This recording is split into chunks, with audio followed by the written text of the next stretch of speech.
Jansangram news, बातमीची सत्यता हीच आमची ओळख। वर्धा जिल्हा सामान्य रुग्णालयाचा भोंगळ कारभार, विशेष पथकाच्या परीक्षणात सत्य बाहेर येणार का? जिल्ह्यातील सर्वात मोठे आणि प्रमुख शासकीय आरोग्य केंद्र असलेल्या जिल्हा सामान्य रुग्णालयाच्या कारभारावर गंभीर प्रश्नचिन्ह उपस्थित होत आहे। रुग्णांच्या जीवाशी खेळ सुरू असल्याचा आरोप होत असताना विशेष पथकाच्या सुरू असलेल्या परीक्षणाकडे संपूर्ण जिल्ह्याचे लक्ष लागले। मिळालेल्या माहितीनुसार गेल्या 4 वर्षांहून अधिक काळ रुग्णालयातील अग्नी सुरक्षा व्यवस्था पूर्णपणे कार्यान्वित नसल्याचा आरोप आहे।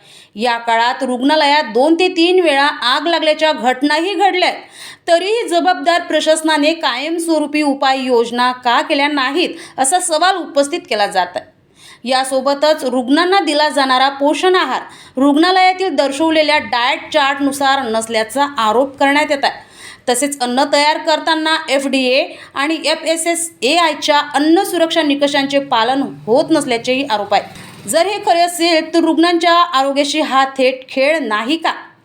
याचबरोबर शासनाने नियुक्त केलेले अनेक तज्ज्ञ डॉक्टर बहुतांश वेळा उपलब्ध नसल्यामुळे रुग्णांना विनाकारण त्रास सहन करावा लागत असल्याची तक्रार आहे। एवढेच नव्हे तर जिल्ह्याचे प्रमुख शासकीय रुग्णालय असूनही सर्जन उपलब्ध नसल्याचा मुद्दाही गंभीर मानला जात आहे।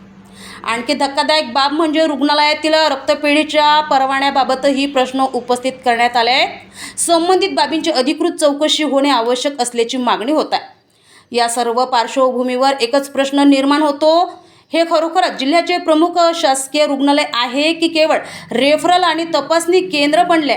आता सुरू असलेल्या विशेष पथकाच्या परीक्षणातून या सर्व मुद्द्यांची वस्तुनिष्ठ पडताळणी होणार का? दोषींवर जबाबदारी निश्चित करून कठोर कारवाईची शिफारस केली जाणार का? की सर्व काही कागदोपत्री सुरळीत असल्याचे दाखवत नागरिकांच्या प्रश्नांकडे दुर्लक्ष केले जाणार?